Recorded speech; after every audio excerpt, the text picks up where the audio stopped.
With about 439 candidates, more than half of all the students who sat KCSE last year having scored D+ and below, many believe something went seriously wrong. Only 70,073 candidates will make it to the university, representing 11% of the 600 students who sat the exam. A poor show that saw teachers' unions and opposition leader Raila Odinga calling for an audit of the results.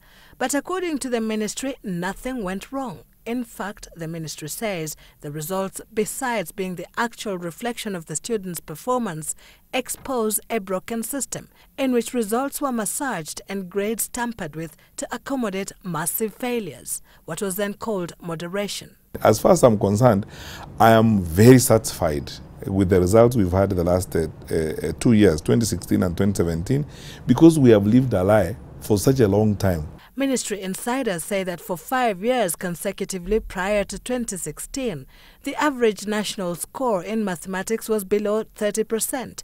For instance, the class of 2013 having recorded the worst performance during that period with a national average score of less than 20%. This means the threshold for the A grade was significantly lowered in accordance with the performance curve.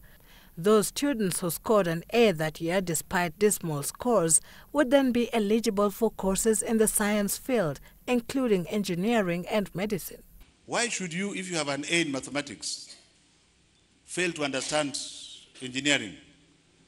And after 1 or 2 terms, you must get out and go. Because if you give a child who doesn't deserve an A, maybe he has a D- and you give him an A to go to the medical school, and he manages to wangle his way through. Akifungua huko ndani anaona picha tu. The ministry further defends itself against accusations of rushing the marking process, stating that for the past 27 years, marking began on December 1st and concluded by the eve of Christmas.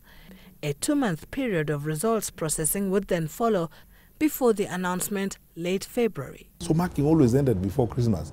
Then the 2 months until February to release the results were wasted because we have done this analysis. They were wasted in administrative and management inefficiencies, which provided ample opportunity for buying and selling of grades. That's when people walked in with money and said, oh, increase my A's, add my A's this way, and so on and so forth.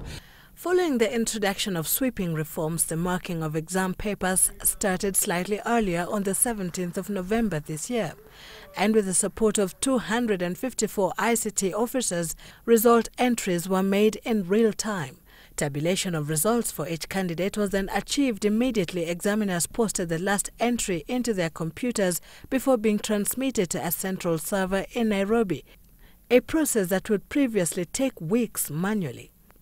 Besides the speed in marking and exam processing, which the ministry attributes to the use of technology, the consolidation of the marking centers also made a significant difference. With all the 25 centers within a radius of 20 kilometers from the NEC headquarters, supervision and monitoring of the examiners became easy, unlike the past where the centers were scattered across the country.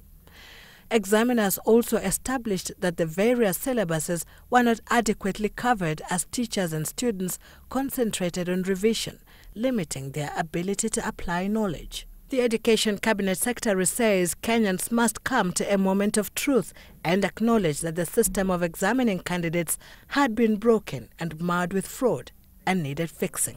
Sylvie Chebet, Citizen TV, Nairobi.